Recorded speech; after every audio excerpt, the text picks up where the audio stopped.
Ang lala ng happenings today, itong si Olaf nakahuli ng daga. Ito namang si Chanel, ahas ang natapakan.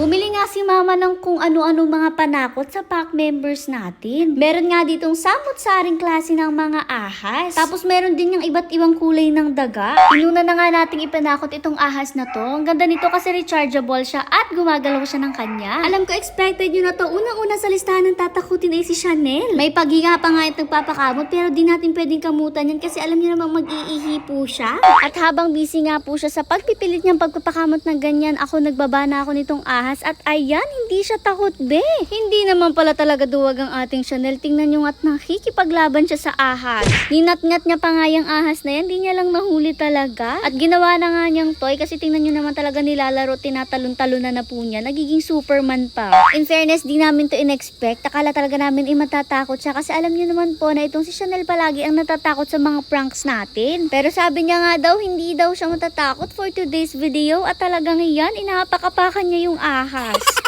Kaso maya-maya pa nga nagsawa na siya dyan at nawala na agad siya ng interest. Dinadaan-daanan na nga lang niya yan, di na niya pinapansin. Kaya naman nilabas na natin ang pangmalakasang daga. Habang sa iba nga siya nakatingin, inumpisahan ng paibuin itong daga at nagulat naman siya na lurky siya be at hinabol niya agad yan. Talagang pak na pak ang ate mo for today's video, hindi siya natatakot kahit dito sa daga. Parang ayaw pa nga niyang pansinin, tingnan niyo kahit paikot-ikot na sakalang niya hinabol. Bet lang talaga niyang habulin pero sa totoo lang wala talaga siyang paki dyan sa dagang yan. Hindi nga siya natakot both daga at as, kaya sa next naman tayo, dito tayo kay Olaf, isa pang matatakutin din. Paglabas nga nitong si Olaf, medyo confused pa siya kung ano daw mangyayari. Nung busy siya, saka ko na binaba itong ahas at ayan, naglakad-lakad na papunta sa kanya. Noong una nga parang natatakot-takot pa siya, lumalayo siya, talagang ikot siya paglayo niya, pero maya-maya lang tingnan niyo parang best friend na nga po niya yan. Tingnan niyo nga at sinugod na po niya, talagang inapak-apakan na niya yung ahas na yan, pinipilit niya nga pong hulihin. Maya-maya pa nga po, enjoy na rin siya pakikipaglaro dito kay Snake. Mukha nga talagang waling na walay ang ating mga paprank for today kasi naman bet na bet nila yung mga laruan at ayan, naapakan pa niya na blentong tuloy.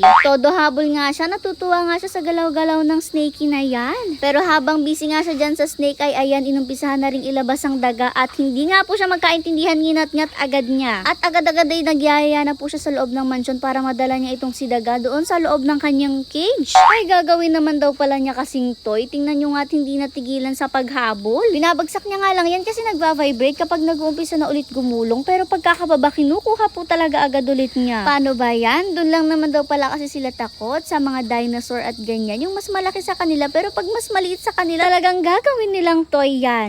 Enjoy na enjoy nga rin po siya paghabol-habol dyan tuwing makakalayo yung daga na yan. Tapos ang bagal-bagal pa naman ang ibo ng dagang to kaya naman talagang get na get niya agad at yan, dala-dala niya agad, gusto nang dalhin sa loob. Nagsasabi pa nga po yan sa akin ng pagbubukas ng pinto para pumadala niya ito sa loob. Pero syempre, di natin pwedeng payagan na dalhin niya yan sa loob kasi nga po ang mangyayari, sisirain niya, makakain niya yung mga maliliit na particles na maaaring hindi niya may digest or hindi niya mailabas. Lalo na nga po yung mga ganitong plastic, talaga namang kapag nangat-ngat nila ay tumatalas yung mga gilid-gilid at maaaring makasugat sa kanilang bituka. Kaya nga po hindi namin sila basta-basta binibigyan ng toy kasi sa sobrang tindi po ng kanilang ngipin ay delikado nga po. After nga niya maglaro-laro ay pinastop na rin namin siya at pinapasok na rin. Happy naman kami kasi nga pareha silang dalawa ay hindi natakot sa prank natin. Guys, ayan, kita nyo nabili kami today ng phone. Dalawa yung nabili namin kasi yung isa ay pang giveaway! So dahil malapit na tayong mag 1 million followers dito sa ating Facebook, mamimigay tayo ng isang Vivo phone.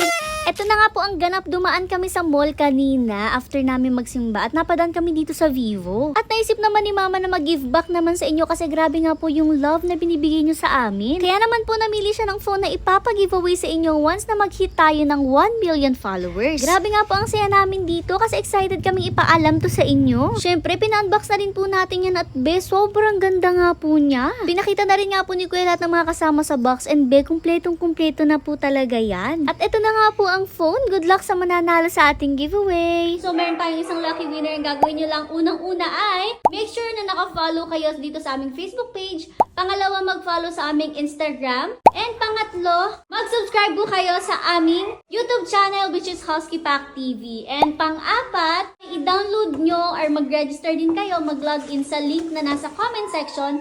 At ang pang-5 po ay mag-share kayo ng 5 videos namin dito sa Facebook. So, yun lang yung mga mechanics. Madali lang yan. Nasa screen din yan lahat. Gawin nyo. Nasa comment section din yan. So, good luck. Mamimili kami ng winner kapag nag 1 million na tayo. Good luck sa magiging winner! Wow! Tama na! 8,000 na! Tama na! Doble na eh! Wala! Baka pa naman! Nakakatakot! Shot na natin. Ba't itong buntis matatakotin? Yung ating 6,000 naging 15,000. Hala! 15,000 na! Bati ka na kasi si mother dyan, guys. Meron na siyang mga pattern, meron na siyang mga technique na ginagawa. Alangan palagi yung kanyang bet. Kita nyo, 599, hindi siya saktuhan. Nakabet na siya. Let's play. Go. At saka kita nyo yung pangalawa naman yung pumipindot siya sa auto-select. Ayun. Wow! Nakita Tama niya? na kaya Yung yan. ating Yung 599 naging 1,198 na. 98. Oh, dobleng mahigit pa. Oy, tama na. Pumindot ka pa ulit. 1,400. Naging 1,400 na yung ating 599 now. Tama na. Cash out na Cash yan. out natin yan.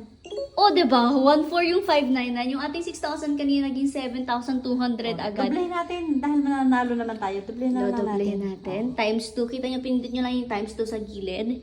Dahil nananalo naman. Bet ulit natin. Let's go. Boom! Auto-select. Pipindot kayo sa auto-select, guys, minsan. Uy, talaga naman! Yung ating Naging 1,100 naging 2,300. Tama na, mga baka matalo pa yan. Cash Kasya mo na. Kasya! Gusto niyo, doblehin ulit natin. Oh, doblehin ulit. Sige, Doble doble. times 2 ulit natin yung ating taya. Oh, 2,300 na ang taya. Okay, bet na natin yan. Bet. Go. For the go. Oh. Nakakatakot naman yan. Yay! Uy! Uy! Ang laki na guys! 4,792. Oh, kasya agad yan. Baka matalo pa. Oh, Ano Oh, tingnan nyo guys, yung ating kaninang 6,000 naging 10,000. 10,000 na. Paano yun? Doble na rin natin. Oh, sige, go times Ganyan, para masaya. times 2 lang ng Oh, times times 2 two lang. 4,7 Okay, na yung kanyang bet. bet. Maganda kasi guys, pag alangan yung bet nyo, pag hindi siya saktuhan. Wow! Oo. Ay, tingnan, laki agad. Wow! Oh, tingnan Shit! nyo, pangalawa pa lang coin, yung 4,7, 6,000 na agad. Mama, tama na, pwede na yun. Hindi pa, hindi pa ako muna.